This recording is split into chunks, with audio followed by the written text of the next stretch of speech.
예, 여러분 안녕하십니까?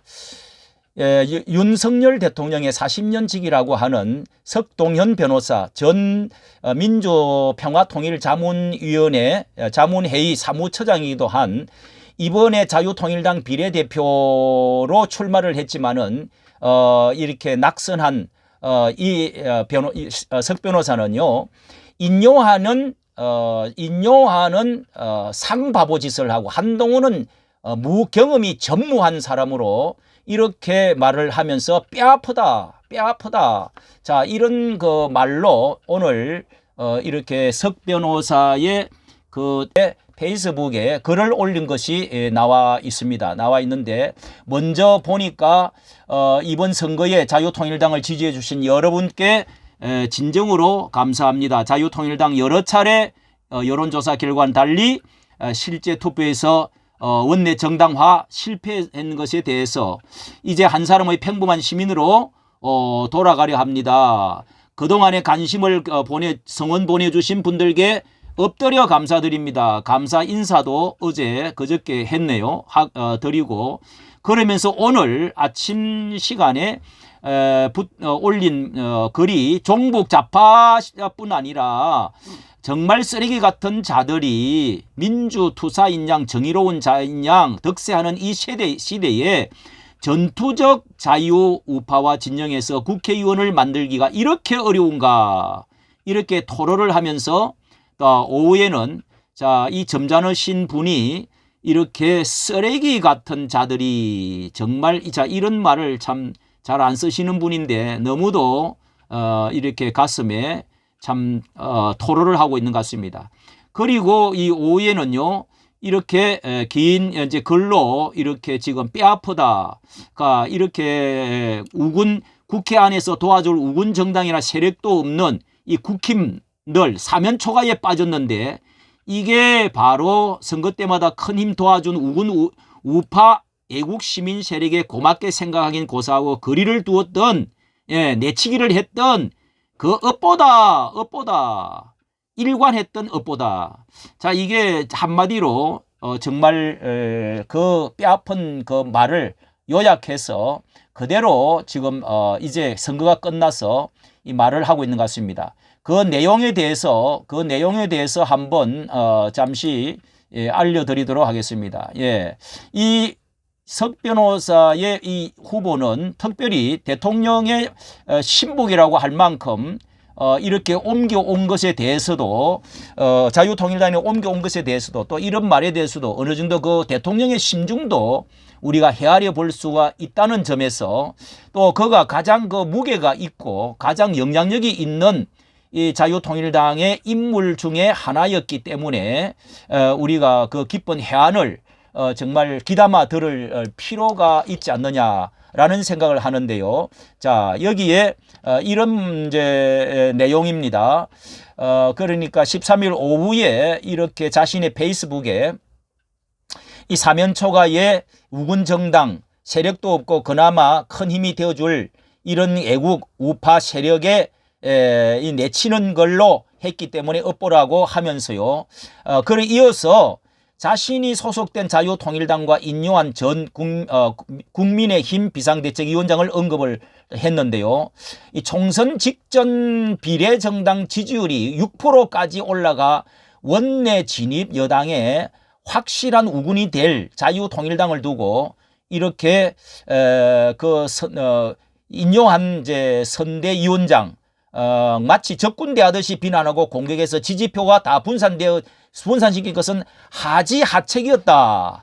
자신들이 당장 직면할 원내 현실을 전혀 생각하지 못한 바보짓이었다.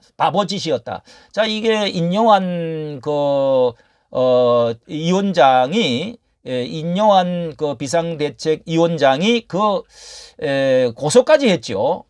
그리고 너희들은 빠져주라. 이런 말로 해가지고 아마 그것이 가장 선거날 그쪽으로 아마 쏠리게 되어진, 이렇게 내치는 바람에 결국은 이렇게 상바보짓을 해가지고 자신들의 전혀 우군도 없는 것을 상바보짓을 했다고 보는 것이죠. 이게 가장 큰 저쪽 상대의 민주당, 더불어민주당에 비하면은 완전 전략 실책을 한 가장 큰 바보짓이었죠. 그렇게 지금 말을 하고 있습니다. 자, 그렇게 해서 이 인요한 전 비대위원장은요, 이렇게 해서 후보 8번을 비례대표 달고 나와가지고 당선이 되었죠. 반면에 이 석동현 전 사무총장은요, 국민의힘 송파가 예비후보로 나섰지만 컷오프 공천 배제됐고, 이에 자유통일당 비례대표 후보 2분으로 출발했지만은 낙선을 했습니다. 이 아슬아슬하게 2.26%의 득표를 기록하고 그렇게 해서 결국은 일명의 비례대표 당선자도 못 내게 되어져 버린, 자, 이런 것에 대해서 해안을 지금 토로하고 있는 것인데요. 이제 그러나 이 국민의 미래, 더불어민주당의 조국 혁신단이 이어서 이 작은 개혁신당에 이어서 이것은 작은 정당들 가운데는 가장 높은 이제 수를 하기는 했지만은, 이 개혁신당이 2석을 당선시킨 것을 감안하면 자유통일당도 3석을 이렇게 조금 끌어올렸을 경우에는 이렇게 아쉽게도 1, 2석을 놓쳐버린 것이죠. 이렇게 해서 참 아쉬워하는 모습을 볼 수가 있습니다. 자, 또 이 글에서 이제 글에서 주장을 하고 있는 것은요, 이 글에서 국힘의 총선 직전 2명의 비대위원장을 일으킨 문제, 다시 말해서 총선 패배의 원인을 잇따라 지적한 것인데요. 이 어디 인요한 뿐이랴, 이렇게 지금 말을 하면서,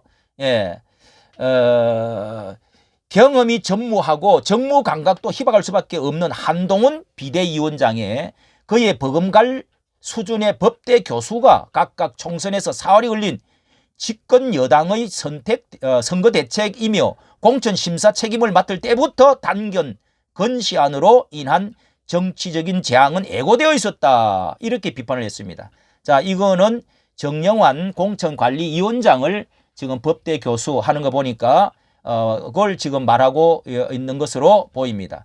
이 석동현 전 변호사는요, 늘 보수의 지지 및 득표 기반이 돼준 우파 국민 세력을 그간 못 챙긴 부분을 사과하면서도 이제라도 손잡고 가겠다, 어떻게든 도와달라고 간절하게 호소하는 제스처라도 했어야 했다. 가장 실책에 이게 양측 다 이제 망하는 그런 그 정책이 실패였다고 할 수가 있죠.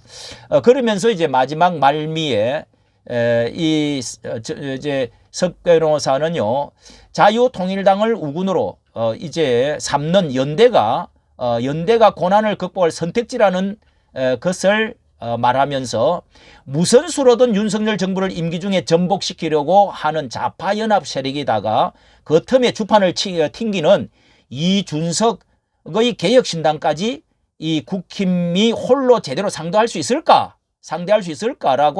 이렇게 묻고 있네요. 그런 처지에도 지원 세력이 될 자유통일당의 원내 진출을 막으려 한 국힘의 단견이 너무나 애통하고 뼈가 아프다, 이렇게 글을 마무리 짓고 있습니다. 정말 이 실책은 전략 실패에다가요, 빅텐트를 쳐서 같이 하자고 그렇게 했는데 고소까지 하고, 특히 인용한 상바보 짓을 했다고 할 수밖에 없죠. 이 개혁신당의 유일한 지역구 국회의원 당선자인 이 이준석 개혁신당 대표마저도 이렇게 이 유튜브 강펀치 인터뷰에 나와가지고 개혁신당이 국힘과 연대할 가능성을 두고 이렇게 말했네요. 저희는 너무 선명한 반윤 성향이며 여당으로 외부 총질은 더 세질 것이다. 여당이라 하더라도 총질은 더 세질 것이라는 겁니다.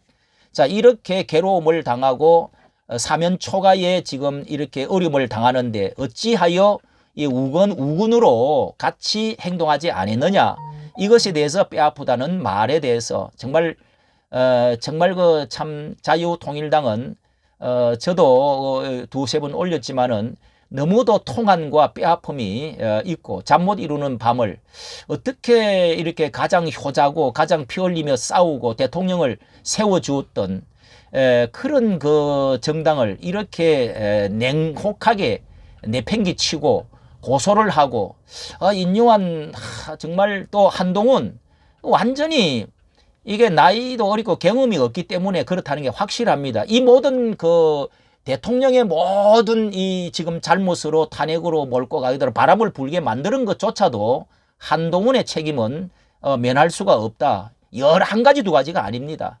잘한 것도 있지만은 이런 것에 대해서 지금 회한을 말하고 있는 것 같습니다. 이까지 정치 감사합니다.